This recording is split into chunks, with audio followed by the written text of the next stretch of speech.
Hey, I am here with Samantha and Danny. How you doing? We're here at Comic-Con. Anything you want to say, guys? Yeah, Tune in, watch it.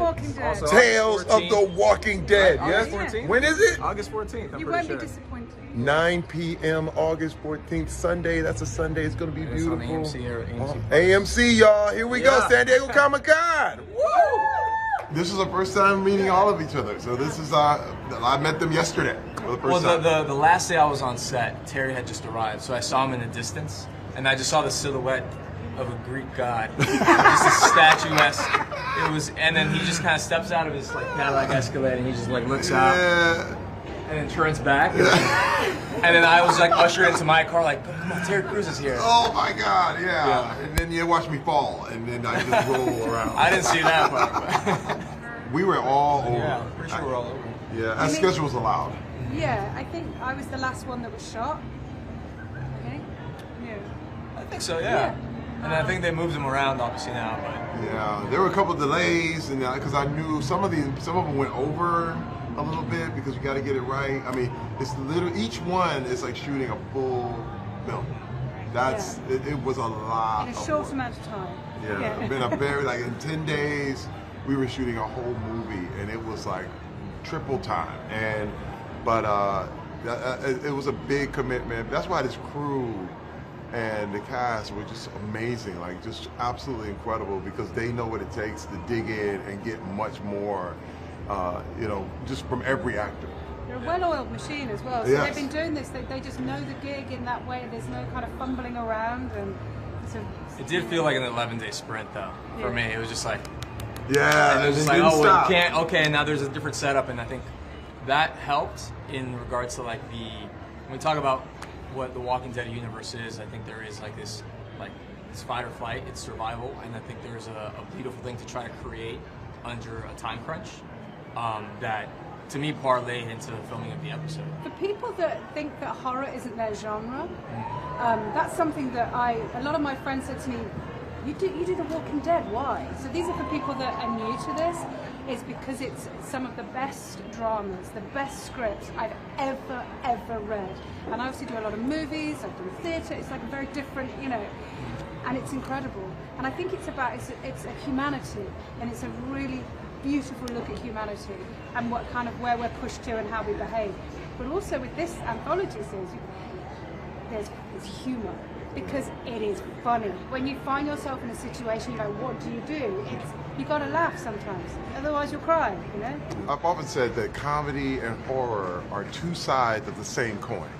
And one thing is that, when I look at what comedy is, it's actually a pressure release.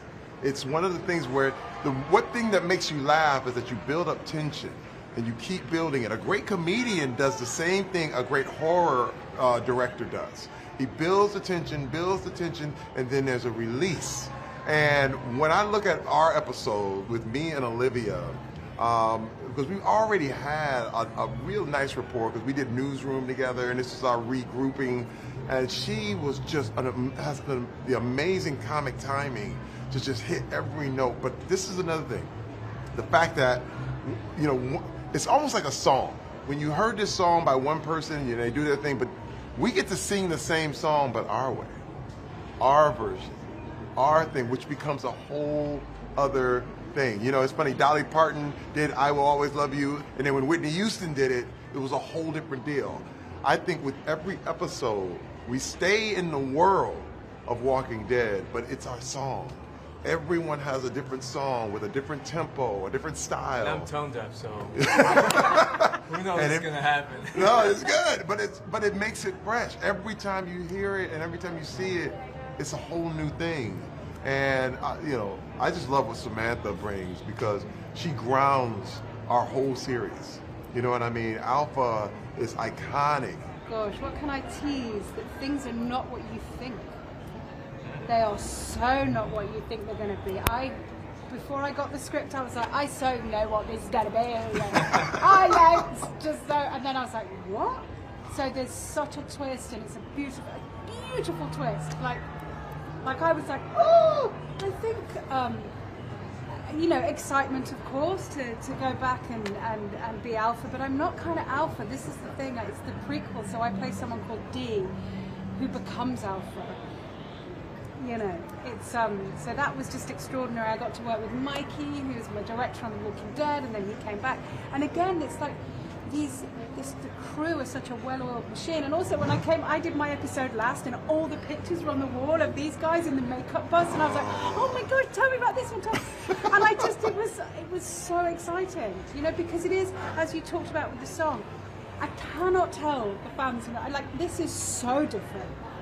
Like, so unbelievably different. Because otherwise, what's the point? Because I bet you there'll be people at home that watch The Walking Dead and go, wouldn't it be cool if this happened? And, and this and this, and what if? Yes. Because you can take that concept and put it anywhere. Yep. Because that apocalypse is happening all over the planet at that time. Oh, I thought about that when we were doing the panel. Yeah. Because somebody's like, oh, how would you, if in the moment of like, would you be able to survive? Yes. I thought, I'm like, if it started right now, I can't guarantee that. Like, there's 7,000 people in the. That I was just like, that would be really interesting though. But I mean, first of all, I look at this thing as a metaphor for almost so many things, you know.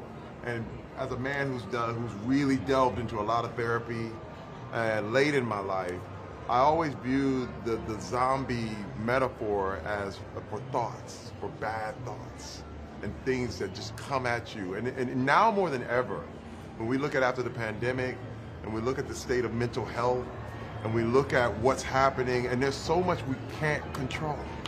There's so much happening in the world that we're like, is everything really going to be okay? And we don't know. And it's a way of processing, and I think great horror, great stories like this is a way of processing these events, so you can work through them the same way comedy does to a problem. But horror does it in a whole different way.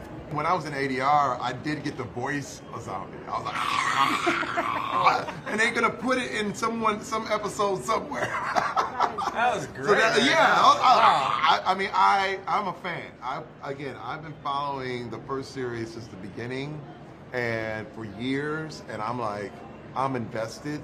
So I already knew what this was, and I just didn't want to be the one that messed it up. I'll be honest. I was so like, this is a world that has so much respect, and I respect it. I respect it back. Well, I'd like to link up and see what's up. Yeah. I haven't seen your episode or know the story with it, but that would be fun. Wow, that would be good. I was just trying to think of like things to say, but then every single one was a spoiler. I was like, But I guess I would like, you know, I say Carol. You know what I mean? Carol is no joke.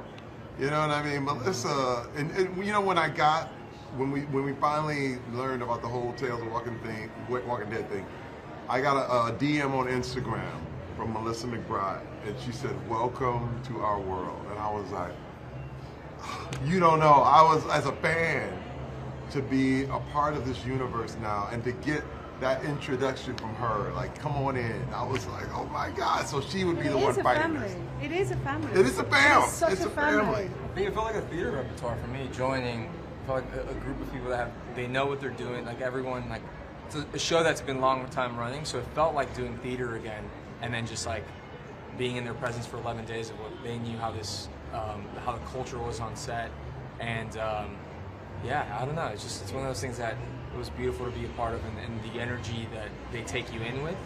And I think they were also really excited at like it being an anthology and like trying to figure out how each episode every day kind of developed and unraveled, because it was a surprise for them as much as it was for us, honestly. It's that whole thing of it's so unexpected. It's not what you think, and it's going to be such a great surprise. And obviously you've seen 2 of them, so you know it's not like anything that's been before. And who do you trust? Yeah. I know.